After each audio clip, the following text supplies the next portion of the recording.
আসসালামু আলাইকুম ওয়া রাহমাতুল্লাহি ওয়া বারাকাতুহু।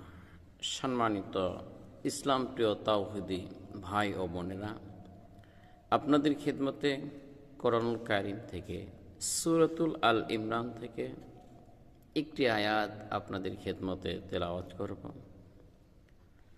আল্লাহ রাব্বুল আলামিন বলেন, ومن يبتغي غير الإسلام دينا فلن يقبل منه। ইসলাম ছাড়া অন্য দিন যারা গ্রহণ করবে, আল্লাহ পাক বলেন ফালাই ইকবাল। আল্লাহ পাক বলেন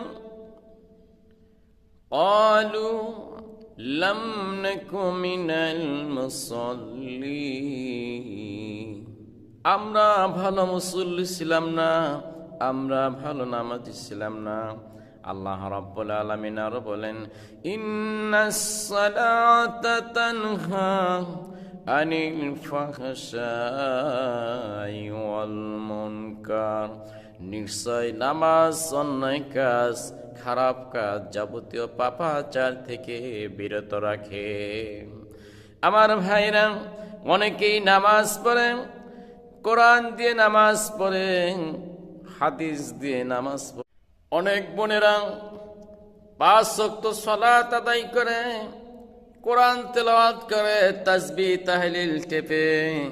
এই বোনেরা এমন রয়েছে, অধিকাংশ বোন না, কিছু আংশিক বোন তার স্বামীর সাথে অসৎ আচরণ করে। শুধু তাই না, তার স্বামীর যে পিতামাতা রয়েছে তার সাথে অসৎ আচরণ করে, ভালো আচরণ করে না। ও বোন, তোমাকে বলছি, তোমার স্বামীর পিতামাতা অর্থাৎ তোমার শ্বশুর শাশুড়ি যদি থাকে, তাহলে বিশ্বনবী বলেছেন খেদমত করব কার?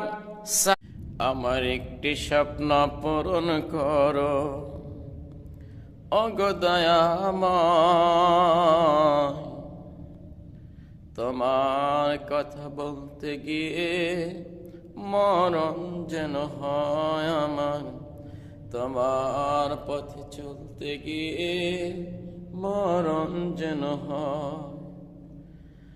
আমার একটি স্বপ্ন পূরণ করো ওগো দয়াময়।